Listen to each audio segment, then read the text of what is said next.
আপনার স্ত্রী খুব সুন্দরী, খুব সুন্দরী, আর ঠোঁটগুলো যেমন গোলাপি কালার, হ্যাঁ মাথার চুলগুলো তেমন, আর তার চলনটা তেমন, আর কি আড়া আড়ে দেখায়, মিষ্টি করে হাসে, মানে তাকে বলা যাবে না আর কি। আচ্ছা বলুন তো, আপনার স্ত্রী যে এত সুন্দরী, আপনার কোনো অবদান আছে?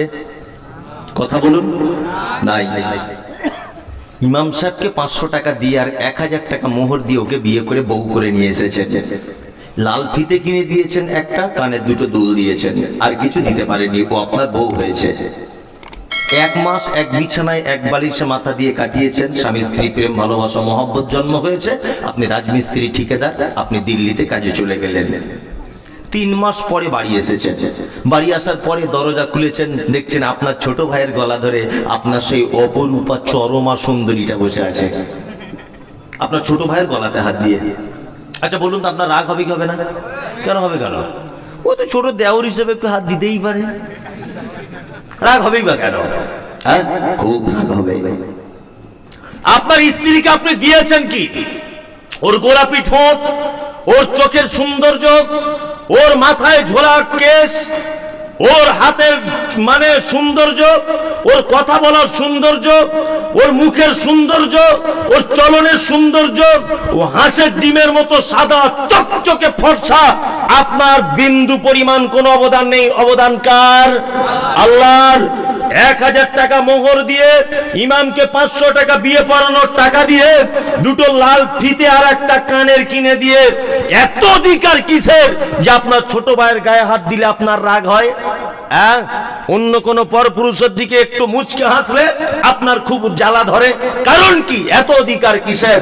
সামান্য 500 টাকা মোহর দিয়ে, দুটো লাল ফিতে দিয়ে, এত যদি তুমি অধিকার দেখাতে পারো যে কারোর দিকে ফিরে মিষ্টি করে কথা বললে তোমার যদি জলম ধরে যায়, যে আল্লাহ তোমাকে বডিটা টোটালি বানিয়েছেন, যে আল্লাহ তোমাকে অক্সিজেন দেন, যে আল্লাহ তোমার আই পাওয়ারের কন্ট্রোল করেন, যে আল্লাহ তোমার খাদ্য পেশিকে সতেজ রাখেন, যে আল্লাহ তোমার পিপাসা লাগলে পানি পান করবে ভিতরের ট্যাঙ্কি ভালো রাখে, যে আল্লাহ তুমি চলবে বলে পায়ের তলাতে শক্ত চামড়া দিয়ে তোমার সুবিধা মতো করে তোমাকে বানিয়েছে, যে আল্লাহ তোমায় দেখতে ভালো লাগবে বলে তোমার সেফটির জন্য চোখের ভিতরে যাতে কোনো আবর্জনা ঢুকে না যায় তার উপরে দিয়েছে ভুরু, যাতে ঘামটা এইভাবে ঝরে তোমার চোখে না ঢুকে যায়, এইটাকে দিয়েছে গার্ড করার জন্য এবং সৌন্দর্য বাড়ানোর জন্য।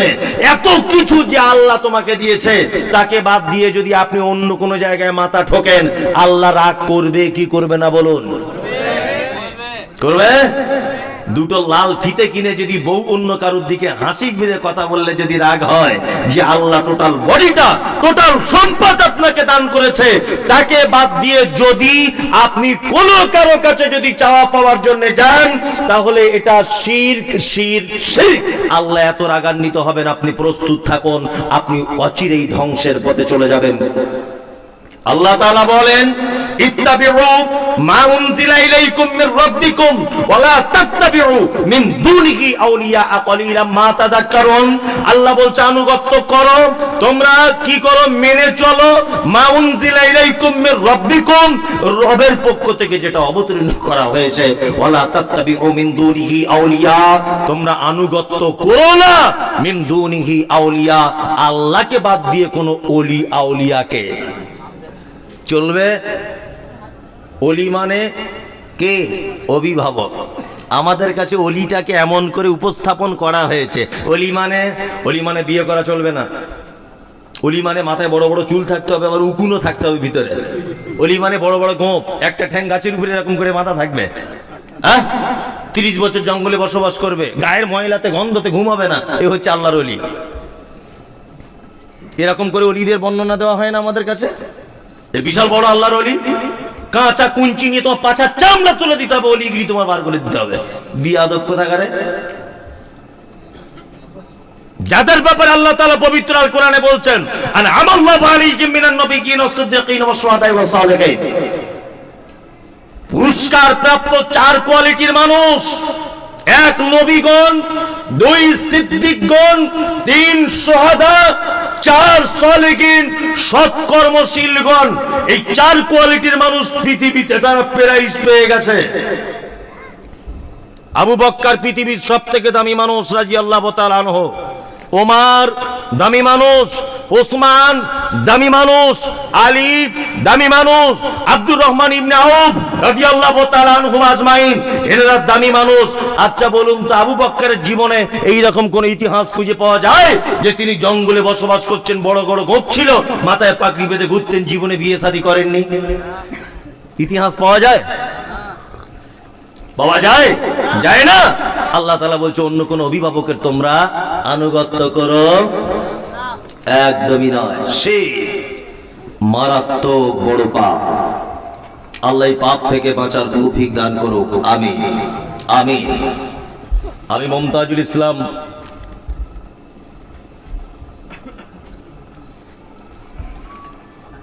আচ্ছা বলছি পড়ে, এই মমতাজুল ইসলাম আপনাকে আরো একটা কথা বলে দিয়ে যাচ্ছি, খুব মনোযোগ সহকারে শোনার চেষ্টা করুন। কথা হচ্ছে এই যে আমাকে সোশ্যাল মিডিয়ার মাধ্যমে অনেক রকমের গালাগালি দেওয়া হচ্ছে যে আপনি পীর বিরুদ্ধে কথা বলেন। কেন এটা বলার কি দরকার? আপনি বেশি আর অন্য কথা খুঁজে পান না, কেন অন্য কথা বলতে যাব? মুহাম্মদ সাল্লাল্লাহু আলাইহি ওয়াসাল্লাম মক্কাতে ছিলেন 13 বছর। কত বছর? 13 বছর। তার বক্তব্য ছিল শিরক, তাওহীদ প্রতিষ্ঠা করা। আর মদিনাতে ছিলেন 10 বছর। 10 বছর তিনি শুধু নরম সুরে মানুষকে জান্নাত জাহান্নাম এটা ওটা হুকুম আহকাম এগুলো বর্ণনা করেছেন। 13টা বছর মূল তিনি দাওয়াত দিয়েছেন মক্কাতে শিরক, শিরকের দাওয়াত দিয়েছেন, শিরক থেকে মানুষকে হটিয়ে আসার দাওয়াত দিয়েছেন 13টা বছর।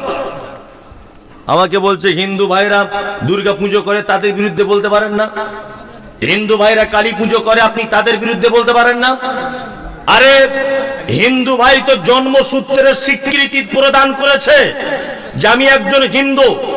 খ্রিস্টান সে জন্মসূত্রের স্বীকৃতি প্রদান করেছে আমি একজন খ্রিস্টান। বৌদ্ধ জন্মসূত্রের স্বীকৃতি প্রদান করেছে যে আমি একজন বৌদ্ধ। ইহুদি জন্মসূত্রের স্বীকৃতি প্রদান করেছে আমি একজন ইহুদি। আল্লাহ সুবহানাহু ওয়া তাআলা বলেন লাকুম দীনুকুম ওয়ালিয়া দিন, যার ধর্ম যার দিন তার কাছে, যার দিন তার কাছে। তার মানে বোঝা যায় হিন্দুর বিরুদ্ধে আমার বক্তব্য তোমার কোনো প্রয়োজন নেই, কারণ সে তো নিজের স্বীকৃতি দিয়েছে জন্মসূত্রে আমি একজন হিন্দু। তার মানে সে শিরক করুক, সে ভুল করুক, সে মুশরিক হোক, সে জাহান্নামে যাক, সে দেবদেবীর ইবাদত করুক, সে গাছের পূজা করুক, বাছুরের করুক, অগ্নি পূজা করুক, সূর্যের পূজা করুক, আমি মমতাজুল ইসলাম আমার কোন রকমের বলার প্রয়োজন নেই। কিন্তু তোমার বিপক্ষে আমাকে বলতেই হবে। তুমি যে নিজেকে মুসলিম বলে দাবি করছো, তুমি নিজেকে মুসলিম বলে দাবি করে আবার মাজার করে বসে আছো কেন? ইনশাআল্লাহ দোয়া করবেন।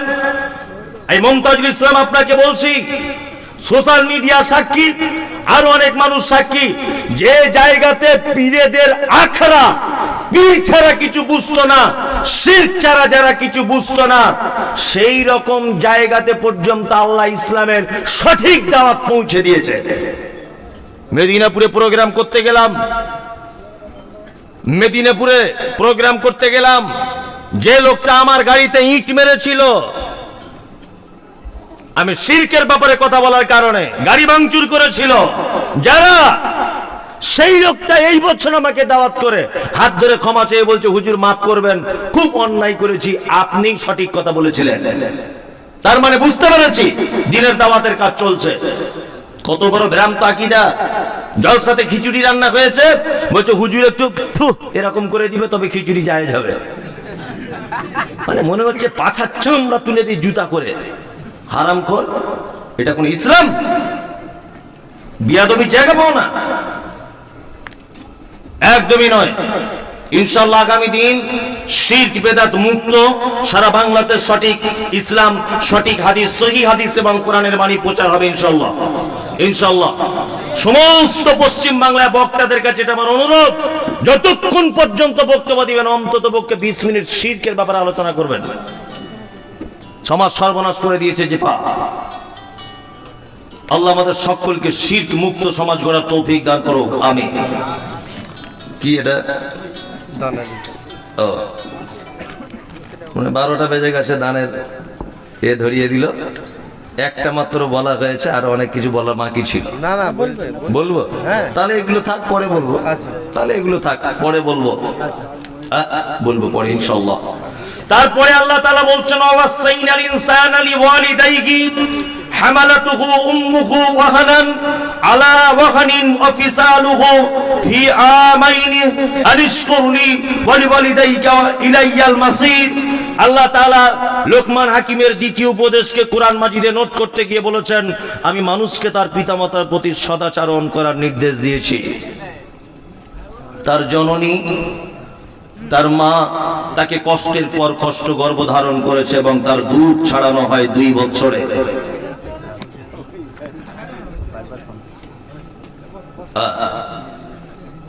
এইদিকে ফিরুন। আমাকে বলা হচ্ছে যে আপনি এর আগে এই গ্রামে এসেছিলেন। সত্যি বলছি আমার স্মরণে নেই, তবে এখন এই স্টেজটা দেখে মোটামুটি একটু আঁচ করতে পারছি যে হ্যাঁ মনে হয় এসেছিলাম। অনেক আগে, যদিও 7-8 বছর 9 বছর আগে একবার এসেছিলাম। যাই হোক, এটা আমার 2য় বছর আসা হচ্ছে। আল্লাহ তাআলা লোকমান হাকিমের আর একটা কথা নোট করছেন। কি নোট করছেন? পিতা মাতার সঙ্গে সদ্ব্যবহার করো। আমরা করি? এই পিতা মাতার সঙ্গে সদ্ব্যবহার করি না। না করার কারণ আছে অনেক। দুটো, একটা সামাজিক কারণ বলে দিই। সামাজিক কারণ কি? আচ্ছা বলুন তো দেখি, এখনকার মেয়েরা বাচ্চা জন্ম দেওয়ার 3 মাস পরে স্বামীকে বলছে এক কাজ করো না, যে কি বলছে, ল্যাকটোজেন 1 কিনানো বলছে না, কিনানো। আচ্ছা, আপনি যখন জন্মগ্রহণ করেছিলেন আপনার মা দুধ পান করিয়েছিল না ফার্মেসি থেকে কিনে এনেছিল? মায়ের দুধ।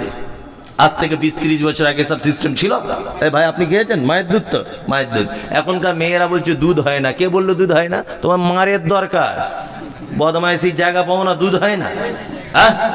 আল্লাহ পৃথিবীতে সন্তান জন্ম দিচ্ছে, আল্লাহ রুজির মালিক। আল্লাহ এত নিষ্ঠুর যে তোমার বাচ্চা তোমার বুকে দুধ দিবে না? হতে পারে? ওসব কিছু নয়। স্বামী ওর স্ত্রীকে বলছে তোমার একটু গ্ল্যামারটা ধরে রাখতে হবে না? ও তখন বলছে একটু ফিটনেস রাখতে হবে, দুধ দেওয়া যাবে না। তোমার বুড়ো বয়সে ঝাঁটা ছাড়া কিছু দ্বিতীয় পাবে না। পর্যাপ্ত পরিমাণে একটা মায়ের দুধ পান করবে শিশু, তবেই তো মায়ের সঙ্গে সন্তানের প্রেম ভালোবাসা বাড়বে। বাড়বে কি বাড়বে না? বাড়বে। নাম্বার 2, সন্তানদেরকে আমরা টাইম দিই না। একটা সমাজে মারাত্মক ক্ষতি চলছে। যদি বলছেন আপনি এত অন্যায় কথা বলতে পারছেন, অন্যায় আপনার চোখে হতে পারে। আমি পৃথিবীর বড় বড় বড় বড় জ্ঞানীদের মানুষ কথা নকল করে আপনাকে বলছি। এই যে শিশু স্কুলগুলো হয়েছে, 4 বছর বয়স একটা ছেলে, 3 বছর বয়স একটা ছেলে, তার মা দেখছি তাকে জামা কাপড় পরিয়ে গাড়িতে তুলে দিচ্ছে, স্কুলে চলে যাও। 3 বছর বয়স। ওর এখন পড়াশোনা করার বয়স 3 বছর। ও তো মায়ের সঙ্গে স্পর্শে থাকবে, মায়ের ভালোবাসা আদর খাবে, ও বাড়িতে থাকবে। 5 বছর 6 বছর বয়স হবে তখন স্কুলে ভর্তি হবে। বলছে আমার ছেলে ইংলিশ মিডিয়ামে পড়ে। বয়স কত? বলছে 3 বছর। 3 বছরে ঘোড়ার ডিম শিখবে। 3 বছর স্কুল লাগে না। 3 বছরে পৃথিবীর সব থেকে বড় বিদ্যালয় তুমি নিজের কাছে রাখো। মানে এক কথায় মা একটু ফ্রি টাইম, একাকী মোবাইল ঘাটার সুযোগ বার করেছে। যে 3 বছরের ছেলে স্কুলে চলে গেছে, এখন 4 ঘন্টা আসবে না 5 ঘন্টা, এই সুযোগে একটু মোবাইল ঘাটছে, গান দেখছে, এই করছে তাই করছে। করছে কি করছে না? করছে। আল্লাহু আকবার। পিতা মাতা খুব ইম্পর্টেন্ট। পৃথিবীতে 2টি মানুষের সেবা যত্ন করার মাধ্যমে জান্নাত যাওয়া যায়। কটি মানুষ? 2টি। এক হচ্ছে আব্বা, এক হচ্ছে মা। এক হচ্ছে আব্বা, এক হচ্ছে মা। বাপের থেকে মায়ের মর্যাদা আরো অনেক বেশি। নবীজি বলেছেন তোমার মায়ের পায়ের তলায় জান্নাত। আমাদের সমাজে কথা প্রচলিত আছে পিতা মাতার পায়ের তলায় জান্নাত। এই কথা ঠিক নয়, এ হাদিস ঠিক নয়। মায়ের পায়ের তলাতেই জান্নাত। আল্লাহ সুবহানাহু ওয়া তাআলা পিতামাতার মর্যাদা বাড়াতে গিয়ে বলেছেন, ইয়াসআলুনাকা মাযা ইউনফিকুন কুল মা আনফাকতুম মিন খাইরিন ফালিল ওয়ালিদাইন ওয়াল আকরাবিন ওয়াল ইয়াতামা ওয়াল মাসাকিন ওয়া বনিস সাবিল ওয়া মা তাফআলু মিন খাইরিন ফাইন্নাল্লাহা বিহি আলিম। নবীজিকে জিজ্ঞাসা করা হচ্ছে, নবী মুহাম্মদ সাল্লাল্লাহু আলাইহি ওয়াসাল্লাম, আপনি বলুন সারা পৃথিবীতে যত দান করার জায়গা আছে, মানুষ যত টাকা পয়সা খরচা করে, জলসাতে করে, মাদ্রাসায় করে, অনাথ আশ্রমে করে, এতিমখানায় করে, ঈদগাহে করে, কবরস্থানে করে, বিধবাকে করে, এতিমকে করে, ফকিরকে করে, মিসকিনকে করে, যত জায়গাতে মানুষ টাকা ব্যয় করে সবথেকে উত্তম জায়গা কোনটা? আল্লাহ নবী সাল্লাল্লাহু আলাইহি ওয়াসাল্লাম আবার কোরআন দিয়ে বলছেন প্রশ্নকারীদের, কুল নবী আপনি বলুন, মা আনফাকতুম মিন খাইরিন ফালিল ওয়ালিদাইন ওয়াল আকরাবিন ওয়াল ইয়াতামা ওয়াল মাসাকিন ওয়া বনিস সাবিল ওয়া মা তাফআলু মিন খাইরিন ফাইন্নাল্লাহা বিহি আলিম। শোনো, একটা সন্তান তার পিতামাতার জন্য যে টাকাটা ব্যয় করে, এটা হচ্ছে পৃথিবীর সবথেকে উত্তম ব্যয় করার জায়গা। কি বলছি বুঝতে পারছেন? শিশু মাদ্রাসায় 10,000 টাকা দান করলেন, 10,000 নেকি হলো। বাড়ি যাবার সময় যদি দোকান এখানে বসে মায়ের জন্য একটা ওড়না কিনে নিয়ে যান, 10 লক্ষ নেকি হবে ইনশাআল্লাহ। কোথায় জান্নাত খুঁজছেন? হ্যাঁ, টাকা বেশি আছে নিয়ে শুধু ওমরা হজ করতে যাচ্ছে, বলছে শুধু ওমরা হজ, বলছে আমি 2 নম্বর হাজি, আমি 3 নম্বর হাজি। মানে 3 নম্বর মানে ডুপ্লিকেট নয়, 3 বারের হাজি। বুঝতে পারছেন না? আর বাড়িতে এসে সুবহানাল্লাহ, তসবি বড় বড় সস্তার পেয়েছিল, মক্কাতে ফুটপাতে বিক্রি হয়, বড় বড় তসবি কিনে এনে বাড়িতে তসবি করছে, সুবহানাল্লাহ সুবহানাল্লাহ সুবহানাল্লাহ। আর বড় পাঞ্জাবি নিয়ে এসেছে, আর সে বড় সে ওড়না যেগুলো লাগায়, ওই রকম করে একদম সে যেন নতুন বিয়ে করতে এসেছে এরকম করে চলছে। এত মানে ভদ্রলোক, খোঁজ নিয়ে দেখুন, ওর মা পালি সিস্টেমে ভাত খায়, ওর বাড়ি 15 দিন, ওর বড় ভাইয়ের বাড়ি 15 দিন। জান্নাতে যাওয়া খুব কঠিন, খুব কঠিন। মা পালি সিস্টেমে ভাত খায়, ইমাম সাহেব মুয়াজ্জিন মৌলবীদের মতো, আর ও শুনছি প্রত্যেক বছর ওমরা করতে যাচ্ছে। আল্লাহু আকবার। পালি সিস্টেমে খাবে কেন? মা গোসল করে বসে থাকবে, আব্বার মা দুজনা, আব্বা জোহরের নামাজ পড়ে বাড়িতে বারান্দায় বসে থাকবে, একটা বৌমা ভাত দিয়ে যাবে, 3টে বৌমা 3 রকম ভালো তরকারি দিয়ে যাবে, শ্বশুর আর শাশুড়ি বসে বসে দুজনা খাবে। এর নাম হচ্ছে পিতামাতার যত্ন। কি বললাম বুঝলেন না? পিতামাতার অবহেলার আর একটা কারণ, আমরা বাড়ির গিন্নিদের অর্থাৎ বৌমাদের নির্বাচন করতে পারি নেই, একদম নয়। মুহাম্মদ সাল্লাল্লাহু আলাইহি ওয়াসাল্লাম তিনি বলেছেন, কি বলেছেন? তিনি বলতে চেয়েছেন একটা নারীকে বিবাহ করো 4টে জিনিস দেখে। কটা? 4টা। 1, সে কতটা সুন্দরী এটা তুমি দেখো। 2, তার অর্থ আছে কিনা দেখো। 3, তার বংশ ভালো কিনা দেখো। 4, তার ভিতরে ইসলাম আছে কিনা দেখো। এই 4টে গুণ দেখে একটা নারীকে বিবাহের জন্য প্রস্তুতি নাও। নবীজি কথা বলছেন, ফাদফার বিযাতিদ দ্বীন। তবে শোনো, যদি তার রূপ না থাকে ক্ষতি নেই, যদি তার টাকা না থাকে ক্ষতি নেই, যদি তার বংশ ভালো না হয় ক্ষতি নেই, তবে যদি মেয়েটার দিনদারিতা থাকে তাহলে বিবাহের জন্য প্রস্তুতি গ্রহণ করো। এই নারীকে যদি বিবাহ না করো, সমাজে কি হবে? বিশৃঙ্খলা সৃষ্টি হবে, সমাজ অধঃপতনে চলে যাবে। আমরা এই হাদিস মানতে পেরেছি। বেটার বহুমা দেখতে গেছে, গিয়ে জিজ্ঞাসা করছে, মা তোমার নাম কি? বলছে আমার নাম শেফালি। শেফালি? বলছে হ্যাঁ। আব্বার নাম? বলছে আব্বার নাম গোলাম রসুল। তোমার নানির বাড়ি কোথায়? মির্জাপুর দক্ষিণ পাড়ায়। আচ্ছা আচ্ছা, তাই? হ্যাঁ। আচ্ছা, তোমার ভাই কটা? তুমি যে আমাদের ভাই নাই। বোন? বলছে আমি একাই। বুড়োর তখন মাথায় ধরে গেছে একটা পয়েন্ট, একাই। বুঝতে পারছেন না? আবার জিজ্ঞেস করছে, তোমার আব্বা কি করে? বলছে আমার আব্বার ওই বেলডাঙ্গা মেন রোডের ধারে 5টা দোকান আছে। এ তো আরো মাথা খারাপ। আর কি করে? আর 3টে বাস আছে, বহরমপুর থেকে আরাধনা বাস 3টে, বহরমপুর থেকে কলকাতায় চলে। বলছে তাই? বলছে হ্যাঁ। তখন বলছে, মা তুমি কতটা পড়াশুনো জানো? তা হচ্ছে উচ্চ মাধ্যমিক পড়ে বসে আছি, আর স্কুলে যাই না। বলছি তাই? বলছে হ্যাঁ। বলছে তাহলে বসেই আছো? বলছে না, বসে ঠিক থাকি না, মাঝে সাঝে টিকটকে ভিডিও করি। বুড়ো তখন বলছে টিকটক মানে? বলছে ওই ড্যান্স করে টিকটকে মোবাইলে দেখেন না? বলছে উরি বাবা, মনে মনে ভাবছে আবার নায়িকাও বটে। হ্যাঁ, সাংঘাতিক ব্যাপার। বাড়ি যখন বুড়িটা জিজ্ঞেস করছে হাগো কেমন দেখলে, তো বলছে অপরূপ সুন্দরী। সাংঘাতিক ব্যাপার, আমাদের ফটিকের সঙ্গে যা মানাবে না, মানাবে নয় ঘোড়ার ডিম, দেখতে খারাপ। এই যে 5টা দোকান রাস্তার ধারে, কেউ বুঝতে পারছেন না। ও ভাবছে তোমার বাপের বয়স কত, বলছে প্রায় 65-র কাছাকাছি। ও হিসাব করে নিয়েছে আর খুব জোর হলে 5 বছর বাঁচবে। হিসাব করে নিয়েছে 5 বছর বাঁচবে আর সব দোকান আমার বেটা পেয়ে যাবে। কি বুঝতে পারছেন না, বেটা পেয়ে যাবে সব দোকান। ওইটাকে বৌমা করে নিয়ে এসে চলে এসেছে, নামাজ নাই, রোজা নাই, ভুরু ফিলাপ করা আছে, হাতে নখ পালিশ, এখানে ঠোঁট পালিশ, এখানে পরচুলা, আর সে টাইট ফিটিং জামা। বৌমাকে ধরে নিয়ে চলে এসেছে, বুড়ো বয়সে তুমি রসগোল্লা খাবে, তোমার ঝাঁটার বাড়ি চালাবে, চালাবে না। বৌমা নির্বাচন করুন, আগে বৌমা নির্বাচন করুন। পিতামাতার সেবা যত্ন পাচ্ছে না, তার আরো একটা কারণ যে আমরা বেটাদের বৌমা নির্বাচন করতে পারিনি। একটা মেয়ে দেখতে হয়তো একটু খারাপ, কিন্তু মেয়েটা কোরআনের হাফেজা, মাদ্রাসায় পড়া আলেমা, পছন্দ হচ্ছে না গরিবের বেটি, তাই কি বলছি বুঝতে পারছেন না। আর এখন তো বিয়ে তো বাবা সাংঘাতিক ব্যাপার হয়ে গেছে, এখন বিয়ের থেকে ব্যভিচার বেশি, ব্যভিচার বেশি নয়, কথা বলুন। কারণ কি? কারণ হচ্ছে আমরা সহজ বিবাহের পদ্ধতিটা কঠিন করে দিয়েছি। বিবাহের পদ্ধতি ইসলামে কি সহজ, অথচ সেটা আমরা বিপরীত করে দিয়েছি।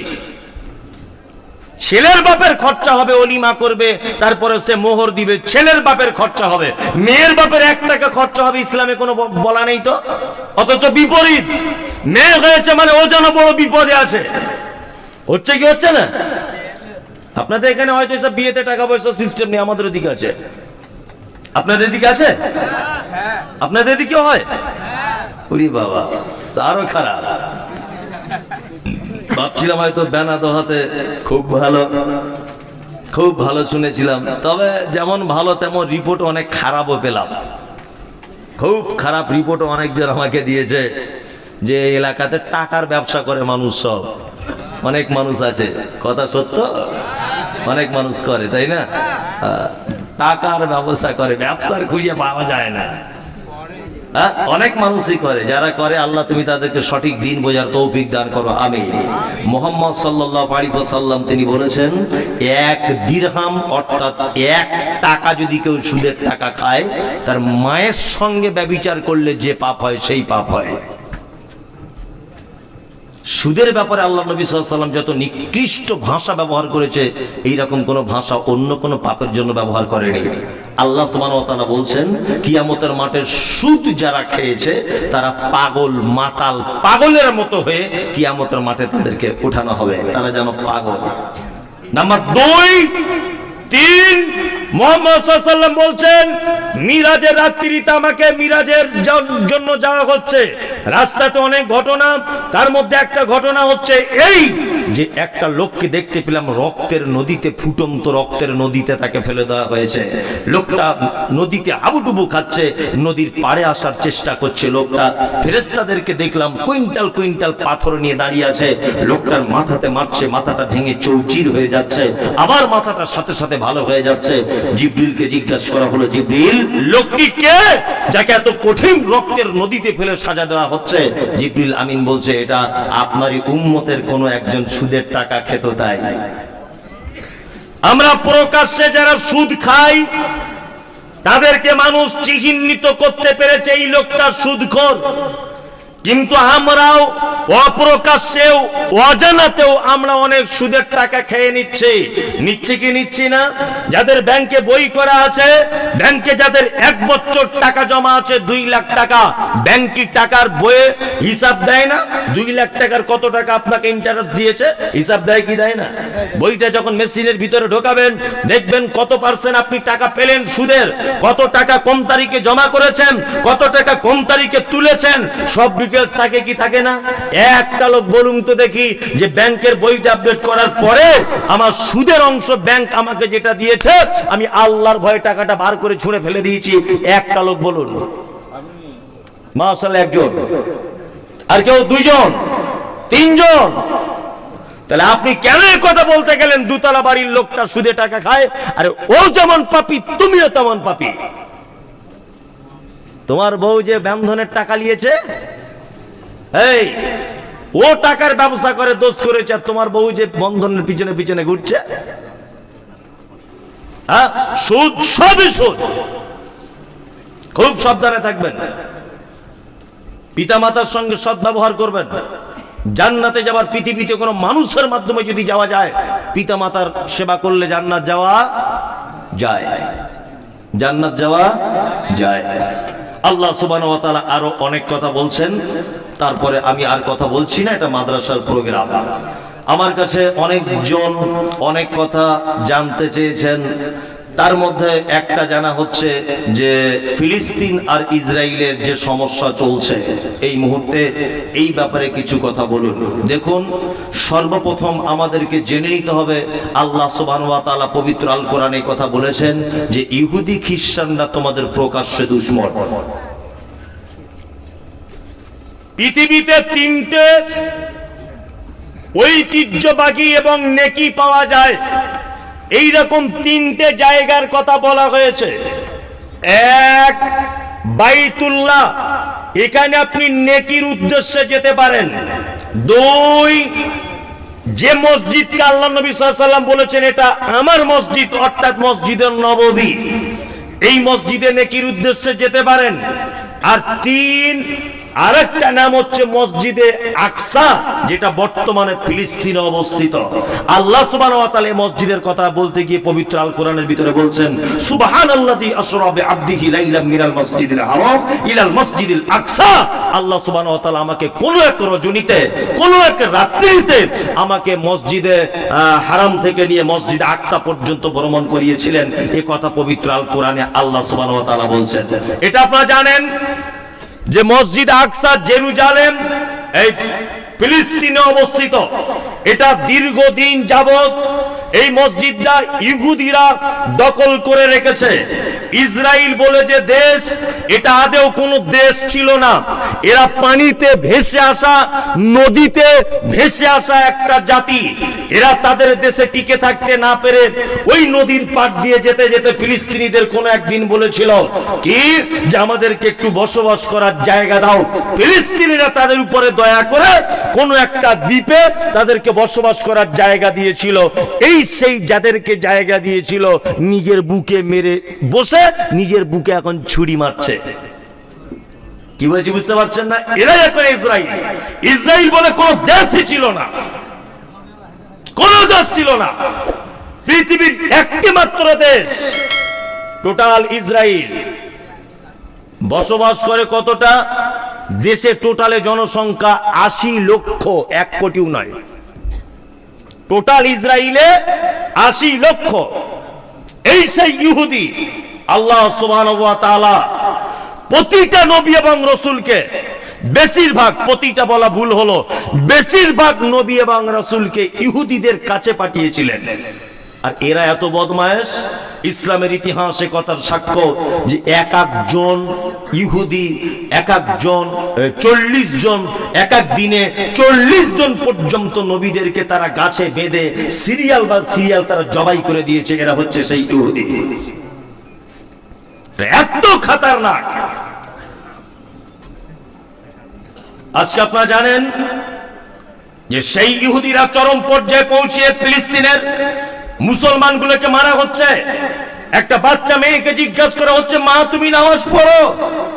বলছে আমি দিনে ৬ ওয়াক্ত নামাজ পড়ি, জোহরে পড়ি, আসরে পড়ি, ফজরে পড়ি, মাগরিবে পড়ি, ঈশা পড়ি, আর প্রত্যেক ওয়াক্তে জানাজা পড়ি। আল্লাহু আকবার। ফিলিস্তিনের বাচ্চা ছেলেদেরকে গুলি করে দেওয়া হচ্ছে, মেয়েগুলোকে মেরে দেওয়া হচ্ছে। কি অবস্থা! আমি মুমতাজুল ইসলাম, আমি একজন হিন্দু দেশের নাগরিক। এই কাম থেকে আমার কোন রকমের সহযোগিতা করার কোনো পথ নেই। সব থেকে ইতিহাসে এইটা আমার খারাপ লাগছে, সারা ভারতবর্ষে 1947 সাল থেকে নিয়ে 2023 সাল পর্যন্ত সারা ভারতবর্ষ যত গুণীজনদের আবির্ভাব ঘটেছে, প্রত্যেক গুণীজন মানবতার নিরিখে সর্বক্ষণ ফিলিস্তিনিদের পক্ষ নিয়েছে। শুধু বর্তমান সরকার ভারতবর্ষের, তিনি এখন ইসরায়েলের পক্ষ নিয়েছেন। এটা জাতির কাছে লজ্জা, এটা আমি মনে করি। বর্তমান যিনি আছেন ভারতবর্ষে, এই সরকার, তিনি শুধু ইহুদিদের সাপোর্ট করছেন। বড় অসহায় তারা, আমরা এখান থেকে সহযোগিতা করতে না পারলেও এই বলে দোয়া করতে পারি, হে কাবার মালিক, তুমি আব্রাহার চক্রান্তকে আবাবিল অর্থাৎ ঝাঁকে ঝাঁকে পাখি দিয়ে তুমি বরবাদ করেছিলে। তুমি ফেরাউন তার চক্রান্ত থেকে নবী মূসাকে বাঁচিয়েছিলে। আল্লাহ, তুমি নমরুদের চক্রান্ত, নমরুদের আগুন থেকে তুমি ইব্রাহিমকে বাঁচিয়েছিলে। ঠিক তুমি যেমন আব্রাহাকে যেমন চিহ্নিত করে তাদেরকে ধ্বংস করেছো। হে কাবার মালিক, তোমার কাছে অকুল আবেদন, যারা ফিলিস্তিনের বা যারা জেরুজালেমের মুসলমানদেরকে যারা অন্যায়ভাবে হত্যা করছে, আল্লাহ তুমি সেই সমস্ত ইহুদিদেরকে চিহ্নিত করে তাদেরকে তুমি পৃথিবীতে নিস্তেনাবুদ করে দাও। বলুন আমিন। জোরে বলুন আমিন।